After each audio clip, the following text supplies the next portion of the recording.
ਸਤਿ ਸ਼੍ਰੀ ਅਕਾਲ ਜੀ ਦੋਸਤੋ, ਬਾਲਾਜੀ ਐਜੂਕੇਸ਼ਨ ਪੁਆਇੰਟ ਦੇ YouTube ਚੈਨਲ ਤੇ ਤੁਹਾਡੇ ਸਾਰਿਆਂ ਦਾ ਸਵਾਗਤ ਹੈ। ਵਿਦਿਆਰਥੀਓ, ਅੱਜ ਦਾ ਆਪਣਾ ਲੈਕਚਰ ਰਹੇਗਾ ਮਾਡਰਨ ਹਿਸਟਰੀ ਦਾ ਪਾਰਟ 3, ਜਿਸ ਵਿੱਚ ਆਪਾਂ ਪੜਾਂਗੇ ਹੋਮ ਰੂਲ ਲੀਗ ਦੇ ਬਾਰੇ, ਲਖਨਊ ਪੈਕਟ ਦੇ ਬਾਰੇ, ਰੋਲੈਟ ਐਕਟ ਤੇ ਜਲਿਆਂਵਾਲਾ ਬਾਗ ਦੇ ਬਾਰੇ। ਦੋਸਤੋ, ਇਹ ਜੋ ਤੁਹਾਡਾ ਲੈਕਚਰ ਰਹੇਗਾ ਇਹ ਤੁਹਾਡੇ ਵਾਸਤੇ ਪੰਜਾਬ ਪਟਵਾਰੀ, ਪੰਜਾਬ ਪੁਲਿਸ ਤੇ ਨਾਇਬ ਤਹਿਸੀਲਦਾਰ ਵਾਸਤੇ ਫਾਇਦੇਮੰਦ ਹੈ। ਦੋਸਤੋ, ਇਸ ਤੋਂ ਪਹਿਲਾਂ ਆਪਣੀ 2 ਵੀਡੀਓਜ਼ ਆ ਚੁੱਕੀਆਂ ਨੇ, ਇੱਕ ਵਾਰ ਜਾ ਕੇ ਉਹਨਾਂ ਨੂੰ ਵੀ ਜ਼ਰੂਰ ਚੈੱਕ ਕਰੋ। ਓਕੇ ਜੀ। ਇੱਕ ਤੁਹਾਨੂੰ ਸਾਰਿਆਂ ਨੂੰ ਰਿਕੁਐਸਟ ਹੈ, ਸਾਡਾ ਜੋ ਟੈਲੀਗ੍ਰਾਮ ਚੈਨਲ ਹੈ ਉਹਨੂੰ ਜਾ ਕੇ ਜੁਆਇਨ ਕਰ ਲਓ। ਇਹ ਉਹਦਾ ਲਿੰਕ ਹੈ, ਲਿੰਕ ਤੁਹਾਨੂੰ ਡਿਸਕ੍ਰਿਪਸ਼ਨ ਦੇ ਵਿੱਚ ਵੀ ਮਿਲ ਜਾਏਗਾ।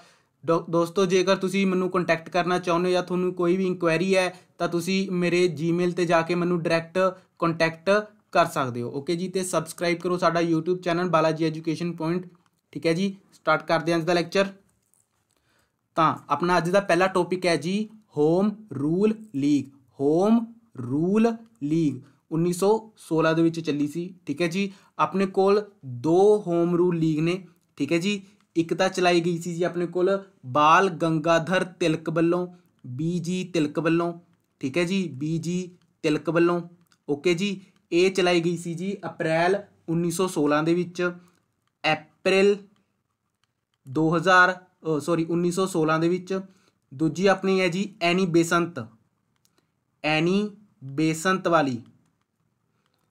ਬੇਸੰਤ ਵਾਲੀ। ਇਹ ਚਲਾਈ ਗਈ ਸੀ ਜੀ ਆਪਣੇ ਕੋਲ ਸਤੰਬਰ 1916 ਦੇ ਵਿੱਚ। ਇਹ ਚਲਾਈ ਗਈ ਸੀ ਜੀ ਆਪਣੇ ਕੋਲ ਸਤੰਬਰ 1916 ਦੇ ਵਿੱਚ।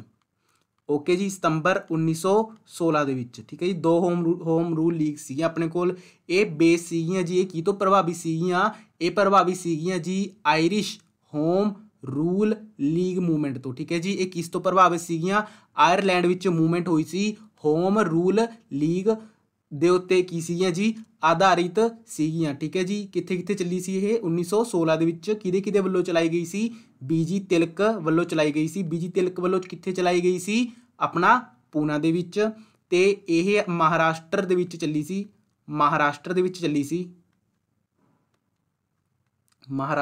ਚੱਲੀ ਸੀ ਬੰਬੇ ਨੂੰ ਛੱਡ ਕੇ। ਓਕੇ। ਇਸੀ ਹੋਮ ਰੂਲ ਲੀਗ ਮੂਵਮੈਂਟ ਦੇ ਅੰਦਰ ਆਪਣੇ BG ਤਿਲਕ ਜੀ ਨੇ ਆਪਣਾ ਸਲੋਗਨ ਦਿੱਤਾ ਸੀ, Swaraj is my birth right and I will have it.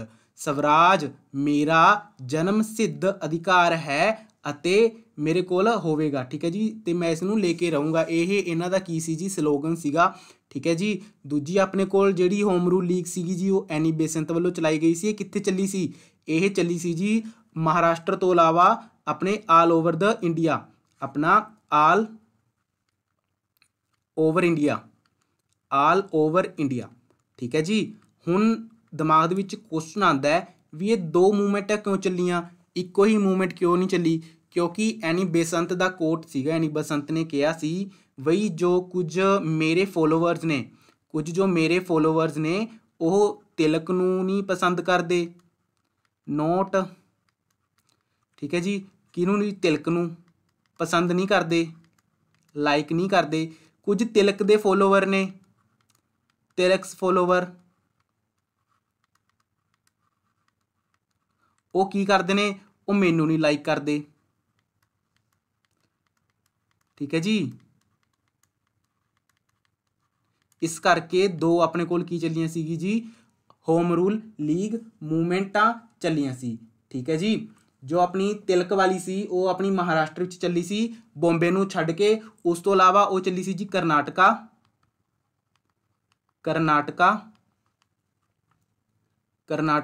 Central ਪ੍ਰੋਵੀਐਂਸ ਜੋ ਅੱਜ ਦਾ ਆਪਣਾ MP ਹੈ ਨਾ, ਮੱਧ ਪ੍ਰਦੇਸ਼। ਸੈਂਟਰਲ ਪ੍ਰੋਵੀਐਂਸ। ਓਕੇ ਜੀ। ਸੈਂਟਰਲ ਪ੍ਰੋਵੀਐਂਸ। ਐਂਡ ਇੱਕ ਜਗ੍ਹਾ ਦਾ ਨਾਮ ਹੈ ਜੀ ਬੇਰਾਰ। ਠੀਕ ਹੈ ਜੀ। ਤੇ ਜੋ ਆਪਣੀ ਐਨੀ ਬੇਸੰਤ ਵਾਲੀ ਜੋ ਹੋਮ ਰੂਲ ਲੀਗ ਸੀ, ਜੀ ਉਹਦੀ ਸਥਾਪਨਾ ਹੋਈ ਸੀ ਮਦਰਾਸ ਦੇ ਵਿੱਚ।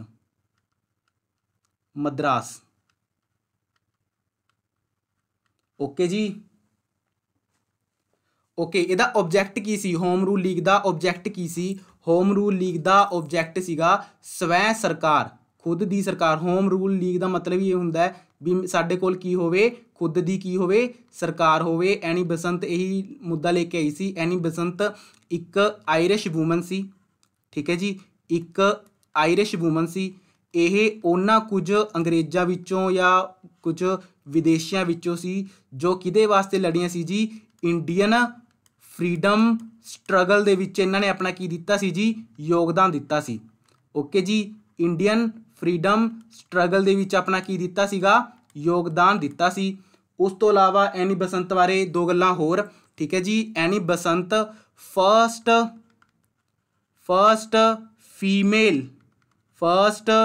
फीमेल ਪ੍ਰੈਸੀਡੈਂਟ ਬਣੀ ਸੀ ਜੀ।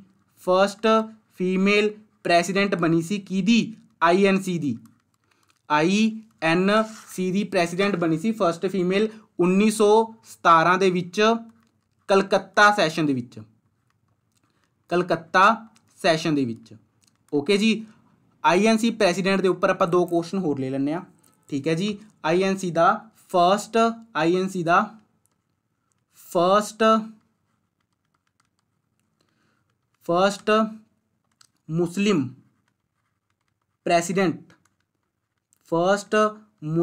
प्रेसिडेंट कौन बनया, INC दा फर्स्ट मुस्लिम प्रेसिडेंट बनया सी जी बदरुद्दीन तैयब जी। बदरुद्दीन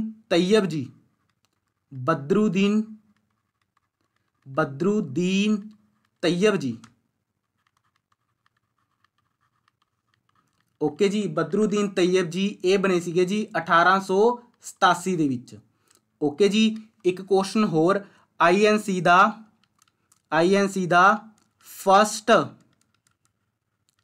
नॉन इंडियन या मैं कह ला फॉरेन विदेशी नॉन इंडियन प्रेसिडेंट कौन सी, वो सी जी अपने जॉर्ज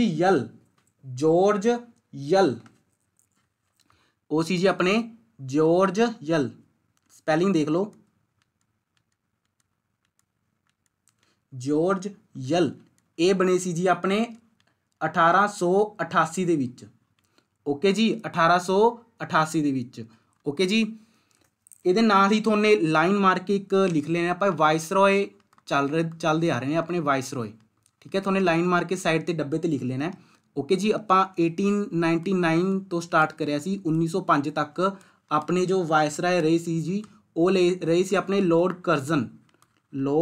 ਕਰਜ਼ਨ, ठीक है जी। 1905 ਤੋਂ ਲੈ ਕੇ 1910 ਤੱਕ ਆਪਣੇ ਵਾਇਸਰਾਏ ਰਹੇ लॉर्ड मिंटो।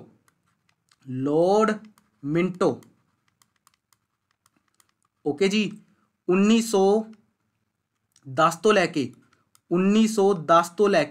1916 ਤੱਕ ਆਪਣੇ ਵਾਇਸਰॉय ਰਹੇ लॉर्ड हार्डिंगे।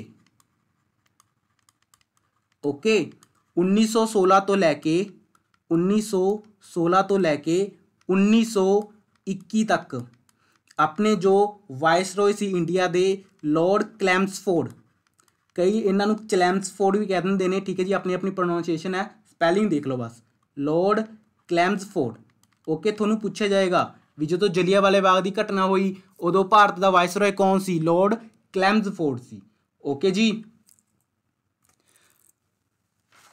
अगे है एनी बसंत। जो एनी बसंत अपने दो न्यूज़पेपर लिखते सी, एनी बसंत अपने दो न्यूज़पेपर लिखते सी, ठीक है जी।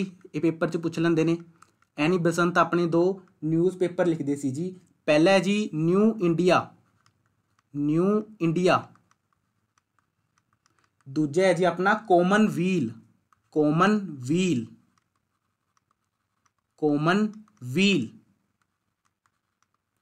ओके जी, इसी तरह अपने जो बीजी तिलक जी सीगे ये भी दो अखबार लिखते होंगे सी जी। एक तो सी जी महाराठा MAHRATTA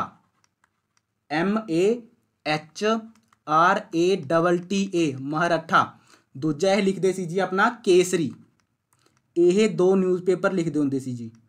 ओके जी, उरे तक सब नूं क्लीयर है। ये चीज़ां सब ने लिख लेनियां ने, पेपर विच तुहानूं पुछिया जाणगियां ये चीज़ां। ओके है, अगे देखते हैं। अगे है जी अपने कोल लखनऊ पैक्ट। देखो जी, अपने कोल दिल्ली दरबार लगता है 1911 दे विच, 1911 ਦੇ ਵਿੱਚ। ਉਹਦੇ ਵਿੱਚ ਕੀ ਹੁੰਦਾ ਹੈ ਜੀ, ਪਾਰਟੀਸ਼ਨ ਆਫ ਬੰਗਾਲ ਕੀ ਕਰ ਦਿੱਤੀ ਜਾਂਦੀ ਹੈ ਜੀ, ਪਾਰਟੀਸ਼ਨ ਆਫ ਬੰਗਾਲ ਅਨਲ ਕਰ ਦਿੱਤੀ ਜਾਂਦੀ ਹੈ, ਖਤਮ ਕਰ ਦਿੱਤੀ ਜਾਂਦੀ ਹੈ। ਠੀਕ ਹੈ ਜੀ, ਅਨਲ ਕਰ ਦਿੱਤੀ ਜਾਂਦੀ ਹੈ, ਖਤਮ ਕਰ ਦਿੱਤੀ ਜਾਂਦੀ ਹੈ। ਓਕੇ, ਤਾਂ ਜੋ ਆਪਣੀ ਮੁਸਲਿਮ ਲੀਗ ਬਣਦੀ ਆ, ਉਹਦਾ ਜੋ ਬਣਨ ਦਾ ਮੇਨ ਮਕਸਦ ਹੁੰਦਾ ਵੀ ਅਸੀਂ ਬ੍ਰਿਟਿਸ਼ ਕਰਾਊਨ ਦੇ ਪ੍ਰਤੀ ਨਰਮ ਰਹਿਣਾ। ਠੀਕ ਹੈ ਜੀ, ਅਸੀਂ ਉਹਨਾਂ ਦੇ ਪ੍ਰਤੀ ਆਪਣਾ ਝੁਕਾਵ ਜ਼ਿਆਦਾ ਰੱਖਣਾ। ਬਟ ਜਦੋਂ 1911 ਦੇ ਵਿੱਚ ਪਾਰਟੀਸ਼ਨ ਆਫ ਬੰਗਾਲ ਖਤਮ ਹੋ ਜਾਂਦੀ ਹੈ ਤਾਂ ਮੁਸਲਿਮ ਲੀਗ ਨੂੰ ਸਮਝ ਆ ਜਾਂਦਾ ਹੈ ਬਈ ਅੰਗਰੇਜ਼ ਕਿਸੇ ਦੇ ਨਹੀਂ ਹੈਗੇ। ਓਕੇ, ਤਾਂ ਉਹ ਕੀ ਕਰਦੇ ਨੇ, ਮੋਡਰੇਟਸ ਨਾਲ ਜਾ ਕੇ ਮਿਲਣਾ ਸ਼ੁਰੂ ਕਰਦੇ ਨੇ। ਓਕੇ, ਤਾਂ ਉਹ ਕਿੱਥੇ ਜਾ ਕੇ ਮਿਲਦੇ ਨੇ, ਲਖਨਊ ਪੈਕਟ ਕਿਹਾ ਜਾਂਦਾ ਉਸ ਚੀਜ਼ ਨੂੰ, ਜਿੱਥੇ ਉਹ ਦੋਨੋਂ ਜਾ ਕੇ ਮਿਲਦੇ ਨੇ, ਆਪਣੀ ਸਾਂਝੀ ਸਹਿਮਤੀ ਦਰਸਾਉਂਦੇ ਨੇ, ਉਸ ਚੀਜ਼ ਨੂੰ ਲਖਨਊ ਪੈਕਟ ਕਿਹਾ ਜਾਂਦਾ ਹੈ। ਓਕੇ ਜੀ, ਆਪਾਂ ਪੜ੍ਹਨਾ ਸ਼ੁਰੂ ਕਰਦੇ ਹਾਂ। Van Muslim League came into existence, it was the moderate organization with its basic aim to establish friendly relation with the crown। ਜਦੋਂ ਮੁਸਲਿਮ ਲੀਗ ਦੀ ਸਥਾਪਨਾ ਹੋਈ ਤਾਂ ਇਹਦਾ ਮੇਨ ਮਕਸਦ ਕੀ ਸੀਗਾ ਵੀ ਆਪਣੇ ਕਰਾਊਨ ਦੇ ਨਾਲ ਕੀ ਰੱਖਣੇ ਨੇ, ਫਰੈਂਡਲੀ ਰਿਲੇਸ਼ਨ ਰੱਖਣੇ ਨੇ। ਠੀਕ ਹੈ ਜੀ, however due to the decision of British government to annul the partition of Bengal, the Muslim leadership decide to change its stand। ਜਦੋਂ ਪਾਰਟੀਸ਼ਨ ਆਫ ਬੰਗਾਲ ਅਨਲ ਕਰ ਦਿੱਤੀ ਜਾਂਦੀ ਹੈ ਤਾਂ ਮੁਸਲਿਮ ਲੀਗ ਦੇ ਲੀਡਰ ਕੀ ਕਰਦੇ ਨੇ, ਆਪਣਾ ਸਟੈਂਡ ਕੀ ਕਰ ਲੈਂਦੇ ਨੇ ਜੀ, ਚੇਂਜ ਕਰਨ ਦੀ ਕੀ ਕਰਦੇ ਨੇ, ਕੋਸ਼ਿਸ਼ ਕਰਦੇ ਨੇ, ਆਪਣਾ ਮਨ ਬਣਾ ਲੈਂਦੇ ਨੇ। ਠੀਕ ਹੈ ਜੀ, ਇਨ 1913 a new group of Muslim leaders entered the folds of the Muslim League। ਠੀਕ ਹੈ ਜੀ, 1913 ਦੇ ਵਿੱਚ ਨਵੇਂ ਲੀਡਰ ਆਉਣੇ ਸ਼ੁਰੂ ਹੋ ਜਾਂਦੇ ਨੇ ਮੁਸਲਿਮ ਲੀਗ ਦੇ ਵਿੱਚ, ਜਿਨ੍ਹਾਂ ਵਿੱਚੋਂ ਇੱਕ ਹੁੰਦੇ ਨੇ ਜੀ ਆਪਣੇ ਮੁਹੰਮਦ ਅਲੀ ਜਿੰਨਾ, ਮੁਹੰਮਦ ਅਲੀ ਜਿੰਨਾ। ਠੀਕ ਹੈ ਜੀ, ਜੋ ਕਿ ਆਲਰੇਡੀ INC ਦੇ ਮੈਂਬਰ ਹੁੰਦੇ ਨੇ। ਇਹਨਾਂ ਦਾ ਬਹੁਤ ਵੱਡਾ ਹੱਥ ਰਿਹਾ ਹੈਗਾ ਮੁਸਲਿਮ ਲੀਗ ਐਂਡ INC ਨੂੰ ਇੱਕ ਟੇਬਲ ਉੱਤੇ ਲੈ ਕੇ ਆਉਣ ਦੇ ਉੱਤੇ। ਠੀਕ ਹੈ ਜੀ, ਆਪਾਂ ਪੜ੍ਹਦੇ ਹਾਂ ਅੱਗੇ ਕਿਵੇਂ ਇਹਨਾਂ ਨੇ ਕੰਮ ਕਰਿਆ। ਓਕੇ ਜੀ, the league changed its major objective and decide the join hand with the Congress in order to put pressure on the British government। ਠੀਕ ਹੈ ਜੀ, ਲੀਗ ਨੇ ਆਪਣੇ ਵੱਡੇ ਉਦੇਸ਼ਾਂ ਨੂੰ ਬਦਲ ਦਿੱਤਾ ਅਤੇ ਬ੍ਰਿਟਿਸ਼ ਸਰਕਾਰ ਤੇ ਦਾਅ ਪਾਉਣ ਵਾਸਤੇ ਉਹਨਾਂ ਨੇ ਕੀ ਕਰਿਆ, ਕਾਂਗਰਸ ਨਾਲ ਹੱਥ ਮਿਲਾਉਣ ਦਾ ਕੀ ਕਰਿਆ ਜੀ, ਫੈਸਲਾ ਕਰਿਆ। As a result of hard work of ਜਿਨ੍ਹਾਂ ਦੀ ਕੋਸ਼ਿਸ਼ਾਂ ਦੀ ਸਦਕਾ both Muslim League and the Congress meet their annual session at Bombay December 1915। ਤਾਂ ਜਿਨ੍ਹਾਂ ਦੀ ਕੋਸ਼ਿਸ਼ਾਂ ਨਾਲ ਮੁਸਲਿਮ ਲੀਗ ਤੇ ਕਾਂਗਰਸ ਪਹਿਲੀ ਵਾਰੀ ਕਿੱਥੇ ਮਿਲੇ, ਬੰਬੇ ਦੇ ਵਿੱਚ ਦਸੰਬਰ 1915 ਵਿੱਚ ਉਹਨਾਂ ਨੇ ਇੱਕ ਜੁਆਇੰਟ ਸੈਸ਼ਨ ਰੱਖਿਆ ਸੀ ਜੀ। ਇਹਨਾਂ ਦੋਨਾਂ ਆਰਗੇਨਾਈਜੇਸ਼ਨਾਂ ਦੀ ਹਿਸਟਰੀ ਦੇ ਵਿੱਚ ਇਹ ਪਹਿਲੀ ਵਾਰ ਇਹਨਾਂ ਦੀ ਪਹਿਲੀ ਮੀਟਿੰਗ ਸੀ। ਓਕੇ ਜੀ, ਅੱਗੇ ਚੱਲਦੇ ਆਪਾਂ। ਆਹ ਦੇਖ ਲਓ, ਇਹ ਆਪਣਾ ਲਖਨਊ ਪੈਕਟ। ਓਕੇ ਜੀ, ਇਹ ਆਪਣੇ ਜਿੰਨਾ ਸਾਹਿਬ ਨੇ। ਅੱਗੇ ਆਪਣੇ ਕੋਲ there after meeting of Congress and Muslim leaders was held at Calcutta at in November 1916। 1916 ਦੇ ਵਿੱਚ ਇਹਨਾਂ ਦੀ ਦੂਸਰੀ ਮੀਟਿੰਗ ਹੁੰਦੀ ਹੈ ਮੁਸਲਿਮ ਲੀਗ ਐਂਡ ਕਾਂਗਰਸ ਦੀ। ਕਿੱਥੇ ਹੁੰਦੀ ਹੈ ਜੀ, ਕਲਕੱਤਾ ਦੇ ਵਿੱਚ। ਪੁੱਛਿਆ ਜਾਊਗਾ ਤੁਹਾਨੂੰ। ਠੀਕ ਹੈ ਜੀ, the meeting settle detail of agreement about the composition of the legislative and quantum of representation to be allowed to the two community. ਦੋਨਾਂ ਕਮਿਊਨਿਟੀ ਮਤਲਬ ਹਿੰਦੂ ਐਂਡ ਮੁਸਲਿਮ ਦੇ ਵਿਚਕਾਰ, ਹਿੰਦੂ ਐਂਡ ਮੁਸਲਿਮ ਕਮਿਊਨਿਟੀ ਦੇ ਵਿਚਕਾਰ ਵੀ ਜੋ ਆਪਣੀ ਅਸੈਂਬਲੀ ਰਹੇਗੀ ਨਾ, ਆਪਣੀ ਵਿਧਾਨ ਸਭਾ ਰਹੇਗੀ, ਉਹਦੇ ਵਿੱਚ ਕੀ ਰੇਸ਼ੋ ਰਹੇਗੀ। ਠੀਕ ਹੈ ਜੀ, ਕੀ ਰੇਸ਼ੋ ਰਹੇਗੀ, ਕਿਵੇਂ ਆਪਾਂ ਨੇ ਆਪਣੇ ਐਡਮਿਨਿਸਟ੍ਰੇਸ਼ਨ ਚਲਾਉਣਾ ਕਿਸ ਤਰੀਕੇ ਨਾਲ, ਰੀਪ੍ਰੈਜ਼ੈਂਟੇਸ਼ਨ ਰਹੇਗੀ। ਮੁਸਲਿਮ ਕਿੰਨੇ ਰਹਿਣਗੇ, ਹਿੰਦੂ ਕਿੰਨੇ ਰਹਿਣਗੇ। ਠੀਕ ਹੈ ਜੀ, ਉਹ ਕੀ ਕਰਿਆ ਗਿਆ, ਡਿਸਾਈਡ ਕਰਿਆ ਗਿਆ ਕਿੱਥੇ, ਨਵੰਬਰ 1916 ਦੇ ਵਿੱਚ। ਠੀਕ ਹੈ ਜੀ, the agreement was confirmed by the annual session of Calcutta, annual session of the Congress and the League, their annual session held at Lucknow on December 29 and 30 2016। ਦੇਖੋ ਜੀ, ਪਹਿਲਾਂ ਤਾਂ ਨਵੰਬਰ ਵਿੱਚ ਮਿਲੇ, ਉਹਦੇ ਵਿੱਚ ਇਹਨਾਂ ਨੇ ਫੈਸਲਾ ਕਰਿਆ ਹਾਂ ਵੀ ਆਪਾਂ Hindu and Muslim the representation ਰੱਖਾਂਗੇ। ਤੇ ਜੋ ਉਹਨਾਂ ਦੀ ਫਾਈਨਲ ਕਨਫਰਮੇਸ਼ਨ ਸੀ ਉਹ ਹੋਈ ਕਿੱਥੇ ਹੋਈ, ਲਖਨਊ ਦੇ ਵਿੱਚ ਹੋਈ। ਕਿਹੜੇ ਸਾਲ ਦੇ ਵਿੱਚ ਹੋਈ, 1916 ਦੇ ਵਿੱਚ ਹੋਈ। ਠੀਕ ਹੈ ਜੀ, ਡੇਟ ਕੀ ਸੀ, ਦਸੰਬਰ 29 ਤੋਂ ਲੈ ਕੇ ਦਸੰਬਰ 31 ਦੇ ਵਿੱਚ। ठीक है जी। एंड सरोजनी नायडू ने एक टाइटल दिता सीगा अपने जो मुहम्मद अली जिन्ना होए ने, gave the title the ambassador of Hindu Muslim unity, Hindu and Muslim एकता दे राजदूत दी उपाधि दिती गई सी मुहम्मद अली जिन्ना नूं। किहदे वल्लों दिती गई सी? सरोजनी नायडू दे वल्लों। ओके जी, ये लिखते चलना है।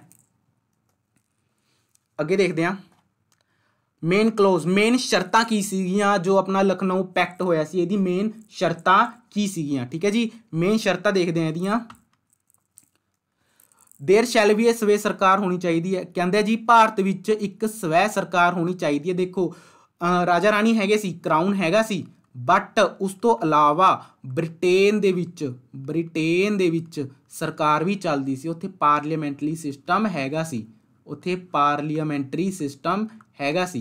तां इन्हां ने की कहा? इन्हां ने कहा भी साडे कोल भी की होना चाहिए है, पार्लीमेंटरी सिस्टम होना चाहिए है, साडी भी एक स्वै सरकार होनी चाहिए है। ठीक है जी। Muslim should be 1/3 representation in the central government, जिहड़ी सेंट्रल गवर्नमेंट बनेगी ਉਹਦੇ ਵਿੱਚੋਂ 1/3 ਹਿੱਸਾ ਕਿਹਦਾ ਹੋਣਾ ਚਾਹੀਦਾ ਹੈ ਜੀ? ਮੁਸਲਿਮ ਦਾ ਹੋਣਾ ਚਾਹੀਦਾ ਹੈ। ਜੇ ਉੱਥੇ 3 ਬੰਦੇ ਨੇ, ਉਹਨਾਂ ਤਿੰਨਾਂ ਵਿੱਚੋਂ ਇੱਕ ਬੰਦਾ ਕੀ ਹੋਣਾ ਚਾਹੀਦਾ? ਆਪਣਾ ਮੁਸਲਿਮ ਹੋਣਾ ਚਾਹੀਦਾ ਹੈ। System weightage should be adopted. ਠੀਕ ਹੈ ਜੀ, ਜੋ ਆਪਣੀ ਪ੍ਰੋਵਿੰਸ ਜਾਂ ਪ੍ਰਾਂਤਾਂ ਵਿੱਚ ਜੋ ਆਪਣੀ ਅਸੈਂਬਲੀ ਬਣੇਗੀ ਉਹਦੇ ਵਿੱਚ ਕਿਵੇਂ ਆਪਣੀ ਰਿਪਰੈਜ਼ੈਂਟੇਸ਼ਨ ਹੋਏਗੀ ਮੁਸਲਿਮ ਦੀ, ਉਹਦੇ ਉੱਤੇ ਵੀ ਕਰਿਆ ਗਿਆ ਵੀ ਪੰਜਾਬ ਵਿੱਚ 50% ਤੁਹਾਨੂੰ ਮਿਲੇਗਾ, ਬੰਗਾਲ ਦੇ ਵਿੱਚ 40% ਰਿਪਰੈਜ਼ੈਂਟੇਸ਼ਨ ਮਿਲੇਗਾ, ਬੋਂਬੇ ਵਿੱਚ 33% ਮਿਲੇਗਾ, ਐਂਡ ਸਿੰਧ ਵਿੱਚ ਵੀ ਤੁਹਾਨੂੰ ਕਿੰਨਾ ਮਿਲੇਗਾ? 33% ਆਪਣਾ ਰਿਪਰੈਜ਼ੈਂਟੇਸ਼ਨ ਮਿਲੇਗਾ। ਠੀਕ ਹੈ ਜੀ। ਦ number of member of central legislative, ਜੋ ਸੈਂਟਰ ਦੇ ਵਿੱਚ ਤੁਹਾਡੀ ਲੈਜਿਸਲੇਟਿਵ ਹੋਏਗੀ, ਕਾਉਂਸਲ ਹੋਏਗੀ, ਉਹਦੀ ਮੈਂਬਰਾਂ ਦੀ ਗਿਣਤੀ ਵਧਾ ਕੇ ਕਿੰਨੀ ਕਰ ਦਿੱਤੀ ਜਾਏਗੀ ਜੀ? 150 ਕਰ ਦਿੱਤੀ ਜਾਏਗੀ। ਠੀਕ ਹੈ ਜੀ। ਇਹ ਸਾਰੇ ਮੇਨ ਕਲੋਜ਼ ਸੀਗੇ ਕਿਹਦੇ? ਲਖਨਊ ਪੈਕਟ ਦੇ ਵਿੱਚ ਜੋ ਵੀ ਇਹਨਾਂ ਦੀ ਸ਼ਰਤਾਂ ਸੀਗੀਆਂ ਦੋਨਾਂ ਧਿਰਾਂ ਵੱਲੋਂ ਮੰਨੀਆਂ ਗਈਆਂ ਸੀ। ਓਕੇ ਜੀ, ਅੱਗੇ ਦੇਖਦੇ ਹਾਂ। Okay, at the province level 4/5 of the member of legislative council should be elected। ठीक है जी। देखो 5 ਦੇ ਵਿੱਚੋਂ 4 ਬੰਦੇ ਤੁਹਾਡੇ ਕੀ ਹੋਣਗੇ ਜੀ? ਇਲੈਕਟਡ ਹੋਣਗੇ। 5 ਦੇ ਵਿੱਚੋਂ 4 ਬੰਦੇ ਤੁਹਾਡੇ ਕੀ ਹੋਣਗੇ? ਇਲੈਕਟਡ ਹੋਣਗੇ। 1/5 5 ਦੇ ਵਿੱਚੋਂ ਇੱਕ ਬੰਦਾ ਤੁਹਾਡਾ ਕੀ ਹੋਏਗਾ? ਨੋਮੀਨੇਟਡ ਹੋਏਗਾ। ਬਈ ਉਸਦੀ ਨਾਮਜ਼ਦਗੀ ਹੋਏਗੀ। ਉਹ ਸਿਲੈਕਟਡ ਮਤਲਬ ਇਲੈਕਟ ਹੋ ਕੇ ਨਹੀਂ ਆਏਗਾ, ਉਹ ਵਾਇਸਰੋਏ ਵੱਲੋਂ ਜਾਂ ਜੋ ਵੀ ਉਸ ਟਾਈਮ ਦਾ ਲਿਊਟੀਨੈਂਟ ਗਵਰਨਰ ਵਗੈਰਾ ਹੋਏਗਾ ਉਹਦੇ ਵੱਲੋਂ ਕੀ ਕਰਿਆ ਜਾਏਗਾ? ਨੋਮੀਨੇਟਡ ਕਰਿਆ ਜਾਏਗਾ ਵੀ ਮੇਰੇ ਵੱਲੋਂ ਲੈਜਿਸਲੇਟਿਵ ਕਾਉਂਸਲ ਦੇ ਵਿੱਚ ਇਹ ਬੰਦਾ ਬੈਠਿਆ ਜੀ। ਠੀਕ ਹੈ ਜੀ, ਇਹ ਰੇਸ਼ੋ ਸਮਝ ਲੈਣੀ ਆ ਤੁਹਾਨੇ। ਓਕੇ, ਤੇ ਜੋ ਇਹਨਾਂ ਦਾ ਲੈਜਿਸਲੇਟਿਵ ਕਾਉਂਸਲ ਬਣਾਈਆਂ ਜਾਣਗੀਆਂ, ਇਹਨਾਂ ਦਾ ਜੋ ਟਾਈਮ ਪੀਰੀਅਡ ਰੱਖਿਆ ਜਾਏਗਾ ਉਹ ਰੱਖਿਆ ਜਾਏਗਾ ਜੀ 5 ਈਅਰ, 5 ਸਾਲ ਦਾ ਸਮਾਂ ਦਿੱਤਾ ਜਾਏਗਾ। ਓਕੇ ਜੀ।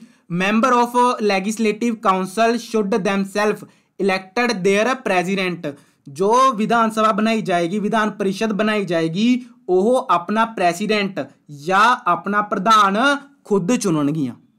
ਓਕੇ ਜੀ, ਜਿਵੇਂ ਆਪਾਂ CM ਕਹਿ ਦਿੰਦੇ ਹਾਂ ਤਾਂ ਉਹ ਉਸ ਟਾਈਮ ਦੇ ਵਿੱਚ ਪ੍ਰੈਜ਼ੀਡੈਂਟ ਜਾਂ ਪ੍ਰਧਾਨ ਕਿਹਾ ਜਾਏਗਾ, ਤੇ ਉਹ ਲੈਜਿਸਲੇਟਿਵ ਕਾਉਂਸਲ ਆਪਣੀ ਮਰਜ਼ੀ ਨਾਲ ਆਪਣੇ ਵਿੱਚੋਂ ਹੀ ਚੁਣਨਗੇ। ਓਕੇ ਜੀ, ਇਹ ਸੀ ਤੁਹਾਡਾ ਲਖਨਊ ਪੈਕਟ। ਅੱਗੇ ਹੈ ਜੀ ਆਪਣੇ ਕੋਲ ਅਗਸਤ ਡਿਕਲੇਰੇਸ਼ਨ। ਠੀਕ ਹੈ ਜੀ, ਲਖਨਊ ਪੈਕਟ ਹੋ ਗਿਆ ਤਾਂ ਉਹਦੀ ਮਨਜ਼ੂਰੀ ਕਹਿ ਸਕਦੇ ਆਪਾਂ ਅਗਸਤ ਡਿਕਲੇਰੇਸ਼ਨ ਨੂੰ। ਠੀਕ ਹੈ ਜੀ, ਅਗਸਤ ਡਿਕਲੇਰੇਸ਼ਨ ਨੂੰ। ਠੀਕ ਹੈ ਜੀ, ਅਗਸਤ ਡਿਕਲੇਰੇਸ਼ਨ ਕੀ ਸੀ ਆਪਾਂ ਪੜ੍ਹ ਲੈਂਦੇ ਹਾਂ। After the Lucknow pact a British policy was announced by Secretary of State in India Edwin Montague। ठीक है जी, in House of Commons on अगस्त 17 1917।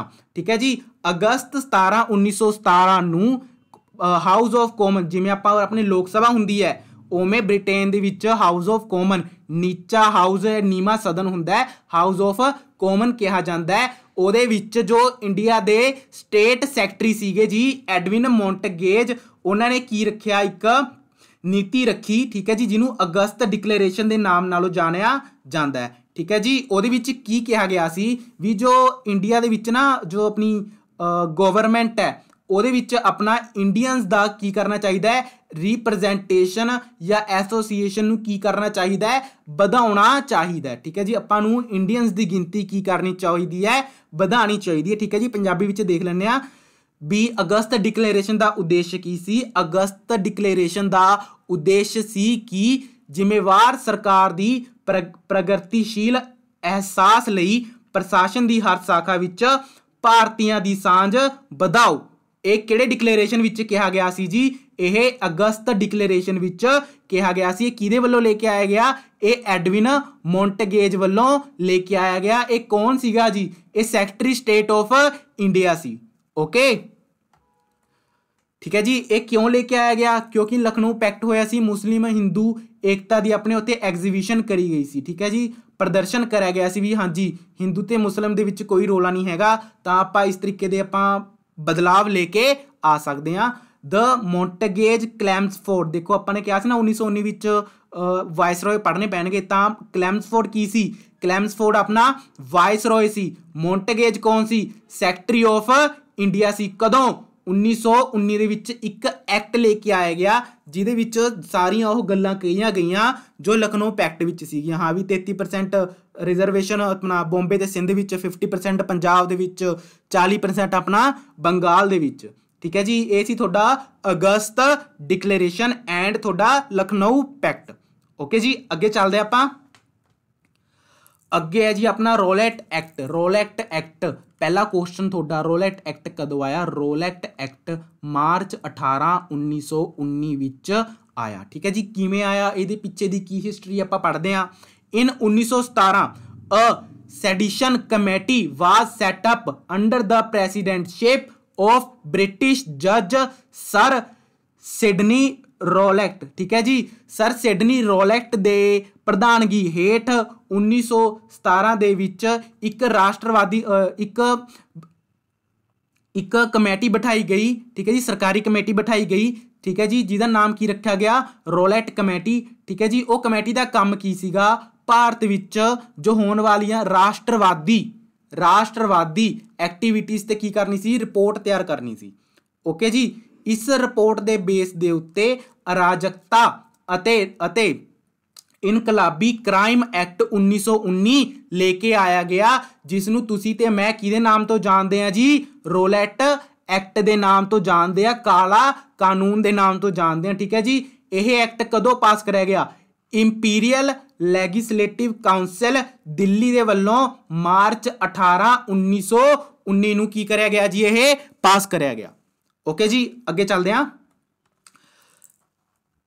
ਇਹ ਐਕਟ ਵਿੱਚ ਕੀ ਕਿਹਾ ਗਿਆ ਸੀ? This act gave unbridled power to the government to arrest and imprison the suspect political prison. ਠੀਕ ਹੈ ਜੀ, ਇਸ ਐਕਟ ਵਿੱਚ ਕੀ ਕਿਹਾ ਗਿਆ ਸੀ? ਬਈ ਜੋ ਸ਼ੱਕ ਦੇ ਆਧਾਰ ਤੇ ਤੁਸੀਂ ਕਿਸੇ ਵੀ ਵਿਅਕਤੀ ਨੂੰ, ਜਿਹਦੇ ਵਿੱਚ ਮੇਨਲੀ ਰਾਜਨੀਤਿਕ ਕੈਦੀ ਹੁੰਦੇ ਸੀ, ਉਹਨਾਂ ਨੂੰ 2 ਸਾਲ ਵਾਸਤੇ ਕੀ ਕਰ ਸਕਦੇ ਹੋ ਜੀ? ਜੇਲ੍ਹ ਵਿੱਚ ਪਾ ਸਕਦੇ ਹੋ। ਇਸ ਐਕਟ ਵਿੱਚ ਇਹ ਛੂਟ ਦਿੱਤੀ ਗਈ ਸੀ ਸਰਕਾਰ ਨੂੰ, ਜਾਂ ਮੈਂ ਕਹਿ ਲਾਂ ਪੁਲਿਸ ਨੂੰ। ਠੀਕ ਹੈ ਜੀ, ਵੀ ਸ਼ੱਕ ਦੇ ਆਧਾਰ ਤੇ ਉਸ ਨੂੰ 2 ਸਾਲ ਵਾਸਤੇ ਤੁਸੀਂ ਕੀ ਕਰ ਸਕਦੇ ਹੋ? ਕੈਦ ਕਰ ਸਕਦੇ ਹੋ। ਠੀਕ ਹੈ ਜੀ, ਇਸ ਐਕਟ ਨੂੰ ਮਹਾਤਮਾ ਗਾਂਧੀ ਵੱਲੋਂ ਕੀ ਕਿਹਾ ਗਿਆ ਸੀ ਜੀ? ਕਾਲਾ ਕਾਨੂੰਨ ਕਿਹਾ ਗਿਆ ਸੀ। ਤੇ ਉਹਨਾਂ ਦਾ ਇੱਕ ਕੋਟ ਮਸ਼ਹੂਰ ਹੈ, ਨਾ ਦਲੀਲ, ਨਾ ਵਕੀਲ, ਨਾ ਅਪੀਲ। ਠੀਕ ਹੈ ਜੀ, ਨਾ ਤੁਸੀਂ ਕੋਰਟ ਵਿੱਚ ਕੇਸ ਕਰ ਸਕਦੇ ਹੋ, ਨਾ ਕੋਈ ਤੁਸੀਂ ਵਕੀਲ ਹਾਇਰ ਕਰ ਸਕਦੇ ਹੋ, ਨਾ ਹੀ ਕੋਈ ਤੁਸੀਂ ਕੇਸ ਲੜ ਸਕਦੇ ਹੋ। ਠੀਕ ਹੈ ਜੀ, ਇਹ no pleas, no lawyer, no appeal, ਇਹਨੂੰ ਇੰਗਲਿਸ਼ ਵਿੱਚ ਕਿਹਾ ਜਾਂਦਾ ਹੈ। ਇਹ ਸੀਗਾ ਜੀ ਤੁਹਾਡਾ ਰੋਲੈਟ ਐਕਟ। ਓਕੇ ਜੀ, ਅੱਗੇ ਦੇਖਦੇ ਹਾਂ। It was the first countrywide agitation by Gandhi and mark the foundation of non-cooperation movement। ਆਪਾਂ ਅੱਗੇ ਚੱਲ ਕੇ non-cooperation movement ਪੜ੍ਹਨੀ ਹੈ, ਤਾਂ ਇਹਦੇ ਵਿੱਚ ਇਸ ਲਾਈਨ ਵਿੱਚ ਕੀ ਕਿਹਾ ਗਿਆ ਹੈ ਵੀ ਗਾਂਧੀ ਵੱਲੋਂ ਆਲ ਓਵਰ ਇੰਡੀਆ ਵਿੱਚ ਵਿਰੋਧ ਪ੍ਰਦਰਸ਼ਨ ਚਲਾਏ ਗਏ। ਠੀਕ ਹੈ ਜੀ, ਤੇ ਇਹ ਜੋ ਐਕਟ ਸੀ ਇਹ ਅੱਗੇ ਚੱਲ ਕੇ ਨੌਨ ਕੋਆਪਰੇਸ਼ਨ ਮੂਵਮੈਂਟ ਦੀ ਕੀ ਰਿਹਾ? ਨੀਂਹ ਬਣਿਆ। ਠੀਕ ਹੈ ਜੀ, during March and April 1919 the country witness and remarkable political awaken in India. ਠੀਕ ਹੈ ਜੀ, ਭਾਰਤ ਵਿੱਚ ਕੀ ਹੋਣ ਲੱਗੀਆਂ? ਰਾਜਨੀਤਿਕ ਜਾਗ੍ਰਿਤੀਆਂ ਵੇਖੀ ਗਈਆਂ। ਕਦੋਂ? ਮਾਰਚ ਤੋਂ ਲੈ ਕੇ ਅਪ੍ਰੈਲ 19 ਦੇ ਦੌਰਾਨ there were hartals procession and demonstration everywhere. ਇੱਥੇ ਕੀ ਹੋਈਆਂ? ਹੜਤਾਲਾਂ ਹੋਈਆਂ, ਜਲੂਸ ਹੋਏ ਤੇ ਪ੍ਰਦਰਸ਼ਨ ਹੋਏ ਆਲ ਓਵਰ ਇੰਡੀਆ ਦੇ ਵਿੱਚ। ਕਿਹਦੇ ਵਿਰੋਧ ਦੇ ਵਿੱਚ? ਰੋਲੈਟ ਐਕਟ ਦੇ ਵਿੱਚ, ਐਕਟ ਦੇ ਵਿਰੋਧ ਦੇ ਵਿੱਚ, ਰੋਲੈਟ ਐਕਟ ਦੇ ਵਿਰੋਧ ਦੇ ਵਿੱਚ ਕੀ ਹੋਈਆਂ ਜੀ? ਹੜਤਾਲਾਂ ਹੋਈਆਂ, ਜਲੂਸ ਹੋਏ, ਵਿਰੋਧ ਪ੍ਰਦਰਸ਼ਨ ਹੋਏ। ਓਕੇ ਜੀ, ਅੱਗੇ ਚੱਲਦੇ ਹਾਂ। ਆਲ ਇੰਡੀਆ ਹੜਤਾਲ ਵਾਰ ਆਰਗੇਨਾइज्ड ਔਨ 6 ਅਪ੍ਰੈਲ 1919। ਠੀਕ ਹੈ ਜੀ, ਇੱਕ ਆਲ ਇੰਡੀਆ ਹੜਤਾਲ ਬੁਲਾਈ ਗਈ 6 ਅਪ੍ਰੈਲ 1919 ਦੇ ਵਿੱਚ। ਇਹਨਾਂ ਦੇ ਲੀਡਰ ਕੌਣ ਸੀ? ਦਿੱਲੀ ਦੇ ਵਿੱਚ ਇਹਦਾ ਲੀਡਰ ਸੀ ਜੀ ਸਵਾਮੀ ਸ਼ਰਧਾਨੰਦ। ਸਵਾਮੀ ਸ਼ਰਧਾਨੰਦ ਇਹਨਾਂ ਦਾ ਕੀ ਸੀਗਾ ਜੀ? ਲੀਡਰ ਸੀ। ਮੀਟਿੰਗਾਂ ਬੁਲਾਈਆਂ ਜਾਣ ਲੱਗੀਆਂ ਆਲ ਓਵਰ ਕੰਟਰੀ। ਠੀਕ ਹੈ ਜੀ, ਮਹਾਤਮਾ ਗਾਂਧੀ ਨੇ ਆਪਣੀ ਅਰੈਸਟ ਕਰਿਆ ਗਿਆ ਸੀ ਮਹਾਤਮਾ ਗਾਂਧੀ ਨੂੰ। ਠੀਕ ਹੈ ਜੀ, ਕੁਐਸਚਨ ਪੁੱਛਿਆ ਜਾਂਦਾ ਹੈ ਵੀ ਰੋਲੈਟ ਐਕਟ ਦੇ ਵਿਰੋਧ ਦੇ ਦੌਰਾਨ ਮਹਾਤਮਾ ਗਾਂਧੀ ਨੂੰ ਕਿੱਥੋਂ ਅਰੈਸਟ ਕਰਿਆ ਗਿਆ? ਉਹਨਾਂ ਨੂੰ ਪਲਵਲ ਤੋਂ ਅਰੈਸਟ ਕਰਿਆ ਗਿਆ ਸੀ ਜੀ। ਇਹ ਦਿੱਲੀ ਦੇ ਨੇੜੇ ਇੱਕ ਇਲਾਕਾ ਹੈ। ਇਹਨਾਂ ਤੋਂ ਇਲਾਵਾ ਪੰਜਾਬ ਦੇ 2 ਲੀਡਰਸ ਹੋਏ ਨੇ। ਠੀਕ ਹੈ ਜੀ, doctor Satyapal and doctor Saifuddin Kitchlew. ਇਹਨਾਂ ਦੋਹਾਂ ਨੂੰ ਕੀ ਕਰਿਆ ਗਿਆ ਸੀ ਜੀ? ਅਰੈਸਟ ਕਰਿਆ ਗਿਆ ਸੀ। ਠੀਕ ਹੈ ਜੀ, ਇਹਨਾਂ ਦੇ ਅਰੈਸਟ ਦੇ ਵਿਰੋਧ ਪ੍ਰਦਰਸ਼ਨ ਵਾਸਤੇ ਹੀ ਲੋਕ ਜਲਿਆਂਵਾਲਾ ਬਾਗ ਦੇ ਵਿੱਚ ਕੀ ਹੋਏ ਸੀ ਜੀ? ਇਕੱਠੇ ਹੋਏ ਸੀ। ਠੀਕ ਹੈ ਜੀ, ਥੋੜਾ ਜਿਹਾ ਪੰਜਾਬ ਦੇ ਪੇਪਰ ਦੇ ਪੁਆਇੰਟ ਆਫ ਵਿਊ ਤੋਂ ਆਪਾਂ ਡਾਕਟਰ ਸੈਫੂਦੀਨ ਕਿਚਲੂ ਬਾਰੇ ਪੜ੍ਹ ਲੈਂਦੇ ਹਾਂ। ਠੀਕ ਹੈ ਜੀ, ਡਾਕਟਰ ਸੈਫੂਦੀਨ ਕਿਚਲੂ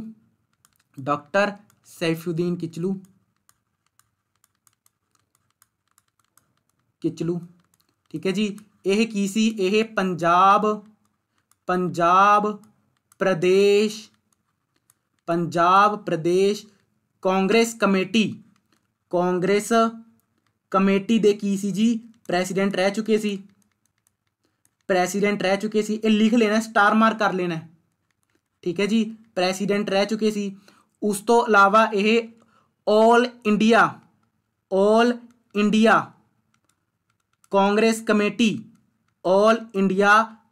ਕਮੇਟੀ ਦੇ ਜਨਰਲ ਸੈਕਟਰੀ ਰਹਿ ਚੁੱਕੇ ਸੀ। ਆਲ ਇੰਡੀਆ ਕਾਂਗਰਸ ਕਮੇਟੀ ਦੇ ਜਨਰਲ ਸੈਕਟਰੀ ਰਹਿ ਚੁੱਕੇ ਸੀ।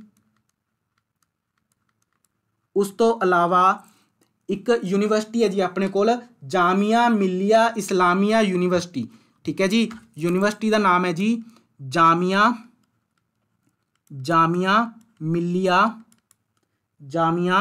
ਮਿਲੀਆ ਇਸਲਾਮੀਆ ਯੂਨੀਵਰਸਿਟੀ।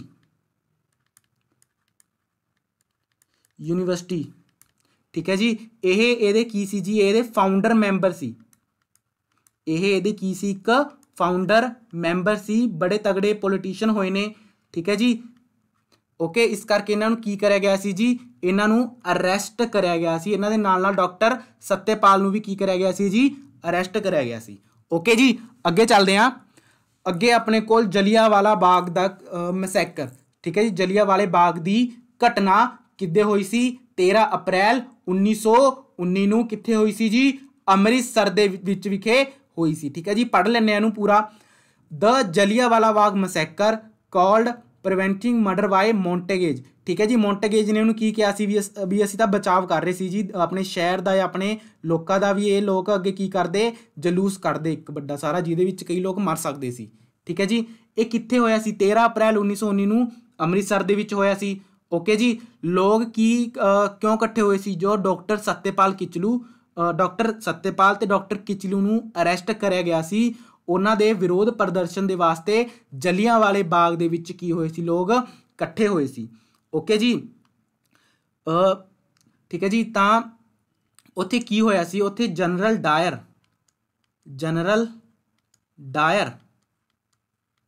ਠੀਕ ਹੈ ਜੀ, ਡਾਇਰ ਵੱਲੋਂ ਕੀ ਚਲਾਇਆ ਗਿਆ ਸੀ? ਆਪਣੀ ਫਾਇਰਿੰਗ ਓਪਨ ਕਰ ਦਿੱਤੀ ਗਈ ਸੀ। ਠੀਕ ਹੈ ਜੀ, ਫਾਇਰਿੰਗ ਓਪਨ ਕਰ ਦਿੱਤੀ ਗਈ ਸੀ ਤੇ 1000+ ਬੰਦਾ ਮਾਰਿਆ ਗਿਆ ਸੀ ਇਹਦੇ ਵਿੱਚ। ਠੀਕ ਹੈ ਜੀ, ਇਹਨੂੰ ਆਪਾਂ ਪੜ੍ਹ ਲੈਂਦੇ ਹਾਂ। ਠੀਕ ਹੈ ਜੀ, ਫੇਸਿੰਗ ਵਾਇਲੈਂਸ ਸਿਚੁਏਸ਼ਨ। ਠੀਕ ਹੈ ਜੀ, ਇੱਕ ਹਿੰਸਕ ਸਥਿਤੀ ਦਾ ਸਾਹਮਣਾ ਕਰਦਿਆਂ the government of Punjab hand over the administration to the military authority under brigadier general Reginald Dyer. ਠੀਕ ਹੈ ਜੀ, ਤਾਂ ਇੱਕ ਹਿੰਸਕ ਸਥਿਤੀ ਦਾ ਸਾਹਮਣਾ ਕਰਦਿਆਂ ਪੰਜਾਬ ਦੀ ਸਰਕਾਰ ਨੇ ਜੋ ਐਡਮਿਨਿਸਟ੍ਰੇਸ਼ਨ ਸੀਗਾ ਉਹ ਬ੍ਰਿਗੇਡੀਅਰ ਜਨਰਲ ਰੀਜਨਲ ਡਾਇਰ ਨੂੰ ਦੇ ਦਿੱਤਾ ਗਿਆ ਸੀ, ਜਿਨ੍ਹਾਂ ਨੂੰ ਆਪਾਂ ਜਨਰਲ ਡਾਇਰ ਦੇ ਨਾਮ ਤੋਂ ਜਾਣਦੇ ਹਾਂ। ਠੀਕ ਹੈ ਜੀ। ਇਹਨਾਂ ਨੇ ਕੀ ਕਰਿਆ, ਇਹਨਾਂ ਨੇ ਸ਼ਹਿਰ ਦੇ ਵਿੱਚ ਅੰਮ੍ਰਿਤਸਰ ਦੇ ਵਿੱਚ ਪਬਲਿਕ ਮੀਟਿੰਗ ਤੇ ਕੀ ਕਰ ਦਿੱਤਾ ਜੀ, ਬੈਨ ਲਗਾ ਦਿੱਤਾ ਗਿਆ। ਉਸ ਤੋਂ ਇਲਾਵਾ ਵੀ ਲੋਕ ਜਲਿਆਂਵਾਲਾ ਬਾਗ ਦੇ ਵਿੱਚ ਵਿਰੋਧ ਪ੍ਰਦਰਸ਼ਨ ਕਰਨ ਲਈ ਕੀ ਹੋਏ ਸੀਗੇ ਜੀ, ਇਕੱਠੇ ਹੋਏ ਸੀ। ਓਕੇ ਜੀ। ਆ ਦੇਖ ਲਓ, ਇਹ ਆਪਣਾ ਜਲਿਆਂਵਾਲਾ ਬਾਗ ਆ। ਠੀਕ ਹੈ ਜੀ। ਇਸ ਕੰਧ ਦੇ ਉੱਤੇ ਆਪਣੀ ਉਹ ਜੋ ਗੋਲੀਆਂ ਦੇ ਨਿਸ਼ਾਨ ਅੱਜ ਵੀ ਮੌਜੂਦ ਨੇ। ਠੀਕ ਹੈ ਜੀ। ਅੱਗੇ ਚੱਲਦੇ ਹਾਂ, ਅੱਗੇ ਪੜ੍ਹਦੇ ਹਾਂ। ਔਨ 13 ਅਪ੍ਰੈਲ ਵਿਸਾਖੀ ਡੇ। ਠੀਕ ਹੈ ਜੀ। ਵਿਸਾਖੀ ਦਾ ਦਿਨ ਸੀ 13 ਅਪ੍ਰੈਲ। ਠੀਕ ਹੈ ਜੀ। Public meeting was organised at Jallianwala Bagh in Amritsar. ਠੀਕ ਹੈ ਜੀ। ਅੰਮ੍ਰਿਤਸਰ ਦੇ ਵਿੱਚ ਇੱਕ ਮੀਟਿੰਗ ਬੁਲਾਈ ਗਈ। Dyer March in and without any warning open fire on the crowd. ਬਿਨਾਂ ਕਿਸੇ ਵਾਰਨਿੰਗ ਤੋਂ ਕਰਾਊਡ ਦੇ ਉੱਪਰ, ਭੀੜ ਦੇ ਉੱਪਰ ਉਹਨਾਂ ਨੇ ਕੀ ਕਰਤਾ, ਗੋਲੀਆਂ ਚਲਾਉਣੀਆਂ ਸ਼ੁਰੂ ਕਰ ਦਿੱਤੀ ਗਈਆਂ। The firing continued about 10 to 15 minute. ਠੀਕ ਹੈ ਜੀ। 10 ਤੋਂ 15 ਮਿੰਟ ਤੱਕ ਫਾਇਰਿੰਗ ਚੱਲਦੀ ਰਹੀ ਜਾਂ ਉਦੋਂ ਖਤਮ ਹੋਈ ਜਦੋਂ ਉਹਨਾਂ ਦਾ ਅਸਲਾ ਕੀ ਹੋ ਗਿਆ ਸੀ ਜੀ, ਖਤਮ ਹੋ ਗਿਆ ਸੀ। ਠੀਕ ਹੈ ਜੀ। ਉਹਨਾਂ ਦੇ ਅਨੁਸਾਰ 379 ਪੀਪਲ ਕੀ ਹੋਏ ਸੀ, ਕਿਲ ਹੋਏ ਸੀ, ਤੇ 1137 ਪੀਪਲ ਕੀ ਹੋਏ ਸੀ, ਵਾਊਂਡਡ ਹੋਏ ਸੀ, ਘਾਇਲ ਹੋਏ ਸੀ। ਠੀਕ ਹੈ ਜੀ। ਬਟ ਐਕਚੁਅਲ ਦੇ ਵਿੱਚ ਇਹ ਗਿਣਤੀ 1000 ਦੇ ਆਸੇ-ਪਾਸੇ ਸੀ ਜੀ ਮਰਨ ਵਾਲਿਆਂ ਦੀ। ਓਕੇ ਜੀ। Okay. The brutally stunned and entire nation resulting in a wrenching lost of faith. ਠੀਕ ਹੈ ਜੀ। ਇਸ ਘਟਨਾ ਤੋਂ ਬਾਅਦ ਕੀ ਹੋ ਗਿਆ ਸੀ, ਲੋਕਾਂ ਦਾ ਬ੍ਰਿਟਿਸ਼ ਸਰਕਾਰ ਦੇ ਵਿੱਚ ਜੋ ਫੇਥ ਸੀ, ਜੋ ਭਰੋਸਾ ਸੀ, ਉਹ ਕੀ ਹੋ ਗਿਆ ਸੀ ਜੀ, ਖਤਮ ਹੋ ਗਿਆ ਸੀ। ਠੀਕ ਹੈ ਜੀ। ਉਰੇ ਕੀ ਹੋਇਆ, there was a national wide protest. ਠੀਕ ਹੈ ਜੀ। ਸਾਰੇ ਦੇਸ਼ ਵਿੱਚ ਉਰੇ ਕੀ ਹੋਣ ਲੱਗ ਗਏ, ਪ੍ਰੋਟੈਸਟ ਹੋਣ ਲੱਗ ਗਏ ਸੀਗੇ। ਠੀਕ ਹੈ ਜੀ। ਵਿਰੋਧ ਪ੍ਰਦਰਸ਼ਨ ਕੀ ਹੋ ਗਏ ਸੀ, ਸ਼ੁਰੂ ਹੋ ਗਏ ਸੀ। ਠੀਕ ਹੈ ਜੀ। ਕੁਐਸਚਨ ਪੁੱਛਿਆ ਜਾਂਦਾ ਹੈ, ਰਵਿੰਦਰਨਾਥ ਟੈਗੋਰ ਨੇ ਕਿਹੜੀ ਘਟਨਾ ਤੋਂ ਬਾਅਦ ਆਪਣਾ ਨਾਈਟਹੁੱਡ ਦਾ ਟਾਈਟਲ ਵਾਪਸ ਕਰ ਦਿੱਤਾ ਸੀ? ਉਹ ਸੀ ਜੀ ਜਲਿਆਂਵਾਲਾ ਬਾਗ ਦੀ ਘਟਨਾ। ਠੀਕ ਹੈ ਜੀ। Rabindranath Tagore renounce his knighthood title as a protest. ਉਹਨਾਂ ਨੇ ਆਪਣਾ ਨਾਈਟਹੁੱਡ ਦਾ ਟਾਈਟਲ ਕੀ ਕਰ ਦਿੱਤਾ ਸੀ ਜੀ, ਤਿਆਗ ਦਿੱਤਾ ਸੀ। ਉਸ ਤੋਂ ਪਹਿਲਾਂ ਉਹਨਾਂ ਦੇ ਨਾਮ ਦੇ ਮੂਹਰੇ ਲੱਗਦਾ ਸੀ ਸਰ ਰਵਿੰਦਰਨਾਥ ਟੈਗੋਰ। ਠੀਕ ਹੈ ਜੀ। ਅੰਗਰੇਜ਼ਾਂ ਵੱਲੋਂ ਉਪਾਧੀ ਦਿੱਤੀ ਜਾਂਦੀ ਹੈ ਨਾਈਟ ਦੀ, ਜਿਹਦੇ ਨਾਲ ਤੁਸੀਂ ਆਪਣੇ ਨਾਮ ਦੇ ਸਾਹਮਣੇ ਸਰ ਲਗਾ ਸਕਦੇ ਹੋ। ਠੀਕ ਹੈ ਜੀ। ਉਹਨਾਂ ਨੇ ਕੀ ਕਰ ਦਿੱਤਾ, ਇਹਨੂੰ ਕੀ ਕਰ ਦਿੱਤਾ, ਰੀ ਅਨਾਉਂਸ ਕਰ ਦਿੱਤਾ, ਇਹਨੂੰ ਤਿਆਗ ਦਿੱਤਾ। Sir Sankaran Nair resign from the viceroy executive council after this. ਠੀਕ ਹੈ ਜੀ। ਆਪਾਂ ਨੇ ਪਿੱਛੇ ਪੜ੍ਹਿਆ ਸੀ ਵੀ ਵਾਇਸਰॉय ਕਾਉਂਸਲ ਦੇ ਵਿੱਚ ਇੱਕ ਇੰਡੀਅਨ ਬੰਦਾ ਰੱਖਣਾ ਹੁੰਦਾ ਹੈ। ਠੀਕ ਹੈ ਜੀ। ਮਿੰਟੋ ਮੋਰਲੇ ਰਿਫਾਰਮ ਦੇ ਵਿੱਚ ਪੜ੍ਹਿਆ ਸੀ ਆਪਾਂ ਨੇ। ਠੀਕ ਹੈ ਜੀ। ਤਾਂ ਉਸ ਟਾਈਮ ਦੇ ਵਿੱਚ ਸਰ ਸ਼ੰਕਰ ਨਾਇਰ ਸੀਗੇ, ਉਹ ਇੰਡੀਅਨ ਵਾਇਸਰॉय ਐਗਜ਼ੀਕਿਊਟਿਵ ਕਾਉਂਸਲ ਦੇ ਵਿੱਚ ਉਹਨਾਂ ਨੇ ਕੀ ਕਰ ਦਿੱਤਾ ਸੀਗਾ ਜੀ, ਆਪਣਾ ਰਿਜ਼ਾਈਨ ਦੇ ਦਿੱਤਾ ਸੀ। ਇਸ ਤੋਂ ਇਲਾਵਾ ਜੋ ਜਲਿਆਂਵਾਲਾ ਬਾਗ ਦੀ ਘਟਨਾ ਸੀ, ਉਹਨੇ ਆਜ਼ਾਦੀ ਸੰਗਰਾਮ ਦੇ ਵਿੱਚ ਕੀ ਕਰ ਦਿੱਤਾ ਜੀ, ਜ਼ੋਰ ਲੈ ਕੇ ਆਇਆ, ਜ਼ਬਰਦਸਤ ਤਰੀਕੇ ਦਾ ਹੁਲਾਰਾ ਲੈ ਕੇ ਆਇਆ। ਓਕੇ ਜੀ। ਇਹ ਸੀ ਜੀ ਆਪਣੀ ਜਲਿਆਂਵਾਲਾ ਬਾਗ ਦੀ ਘਟਨਾ। ਠੀਕ ਹੈ ਜੀ। ਜਲਿਆਂਵਾਲਾ ਬਾਗ ਦੀ ਘਟਨਾ ਨੂੰ ਇਨਕੁਆਇਰੀ ਕਰਨ ਲਈ ਇੱਕ ਕਮੇਟੀ ਭੇਜੀ ਗਈ, ਇੱਕ ਕਮਿਸ਼ਨ ਭੇਜਿਆ ਗਿਆ, ਜਿਸ ਦਾ ਨਾਮ ਸੀ ਜੀ ਹੰਟਰ ਕਮਿਸ਼ਨ। ਠੀਕ ਹੈ ਜੀ। ਹੰਟਰ ਕਮਿਸ਼ਨ ਭਾਰਤ ਕਿਉਂ ਆਇਆ? ਜਲਿਆਂਵਾਲੇ ਬਾਗ ਦੀ ਘਟਨਾ ਦਾ ਨਿਰੀਖਣ ਕਰਨ ਲਈ, ਇਨਕੁਆਇਰੀ ਕਰਨ ਲਈ। ਠੀਕ ਹੈ ਜੀ। ਅੱਗੇ ਇੱਕ ਹੋਰ ਲਾਈਨ ਹੈ, on March 13, 1940 at Caxton Hall in London Sardar Udham Singh, ਠੀਕ ਹੈ ਜੀ, who had witnessed the event in Amritsar and was himself wounded, ਠੀਕ ਹੈ ਜੀ, shoot and kill Michelle O'Dwyer. ਠੀਕ ਹੈ ਜੀ। 13 ਮਾਰਚ 1940 ਨੂੰ ਕੈਕਸਟਨ ਹਾਲ ਲੰਡਨ ਵਿੱਚ ਸਰਦਾਰ ਊਧਮ ਸਿੰਘ ਨੇ, ਠੀਕ ਹੈ ਜੀ, ਮਿਸ਼ੇਲ ਓਡਵਾਇਰ ਜੋ ਕਿ 1919 ਜਾਂ ਮੈਂ ਕਹਿ ਲਾਂ ਜਲਿਆਂਵਾਲੇ ਬਾਗ ਦੀ ਘਟਨਾ ਦੇ ਦੌਰਾਨ ਪੰਜਾਬ ਦਾ ਲਿeutenant ਗਵਰਨਰ ਸੀ, ਉਹਨੂੰ ਸ਼ੂਟ ਕਰ ਦਿੱਤਾ, ਉਹਨੂੰ ਗੋਲੀ ਮਾਰ ਦਿੱਤੀ ਸੀ। ਕਿਹਨੇ? ਸਰਦਾਰ ਊਧਮ ਸਿੰਘ ਨੇ। ਕਦੋਂ ਮਾਰੀ ਸੀ? 13 ਮਾਰਚ 1940 ਨੂੰ। ਕਿੱਥੇ? ਕੈਕਸਟਨ ਹਾਲ ਲੰਡਨ ਦੇ ਵਿੱਚ ਮਾਰੀ ਸੀ। ਠੀਕ ਹੈ ਜੀ। ਆਪਣੇ ਕੋਲ ਦੋ ਬੰਦੇ ਨੇ, ਇੱਕ ਤਾਂ ਰੀਜਨਲ ਓਡਾਇਰ ਹੈ, ਠੀਕ ਹੈ ਜੀ, ਇੱਕ ਮਿਸ਼ੇਲ ਓਡਾਇਰ ਹੈ ਜਾਂ ਮਾਈਕਲ ਓਡਵਾਇਰ ਹੈ, ਤੁਸੀਂ ਕੁਝ ਵੀ ਬੋਲ ਸਕਦੇ ਹੋ, ਪ੍ਰੋਨਾਂਸੀਏਸ਼ਨ ਤੁਹਾਡੀ ਹੈ। ਠੀਕ ਹੈ ਜੀ। ਬਟ ਸਪੈਲਿੰਗ ਸਹੀ ਲਿਖਣਾ। ਮਾਈਕਲ ਓਡਾਇਰ ਹੈ। ਠੀਕ ਹੈ ਜੀ। ਇਹ ਤਾਂ ਕੀ ਸੀ? ਇਹ ਮਿਲਟਰੀ ਹੈੱਡ ਸੀ, ਬ੍ਰਿਗੇਡੀਅਰ ਸੀ। ਇਹ ਸੀਗਾ ਜੀ ਬ੍ਰਿਗੇਡੀਅਰ। ए कौन सी? Lieutenant governor of Punjab, lieutenant governor of Punjab सीगा जदों जलियांवाला बाग दी की होई सी घटना होई सी। ਊਧਮ ਸਿੰਘ ने ਮਾਈਕਲ ਔਰ ਡਵਾਇਰ ਨੂੰ ਮਾਰਿਆ ਸੀ जो अपना जनरल डायर सी एक कुदरती मौत मर गया सी जी 1927 ਦੇ ਵਿੱਚ। ओके जी 1927 ਦੇ ਵਿੱਚ ਕੁਦਰਤੀ ਮੌਤ ਮਰਿਆ ਸੀ। ठीक है जी। जलियांवाला बाग ਦੀ ਘਟਨਾ ਨੂੰ याद करते हुए एक आह ਮੋਨੂਮੈਂਟ बनाया गया, पेपर ਵਿੱਚ बहुत पूछा जाता है। Flame of liberty, flame of liberty कित्थे है? Flame of liberty Amritsar Jallianwala Bagh दे विच है, अमृतसर जलियांवाला बाग दे विच है। केड़ा मोਨੂਮੈਂਟ है जी? Flame of liberty. एक किहदी यादगार विच मनाया गया है? जलियांवाले बाग दी घटना दी याद विच मनाया गया जी। ये कित्थे है? कित्थे? जलियांवाले बाग दे विच ही है जी। इहनूं की कहा जाता है? Flame of liberty. पंजाब दे पेपरां दा फेवरेट है जी, पूछा जाता है बहुत। ठीक है जी। अज दा लैक्चर देखने लई तुहाडा शुक्रिया। ठीक है जी।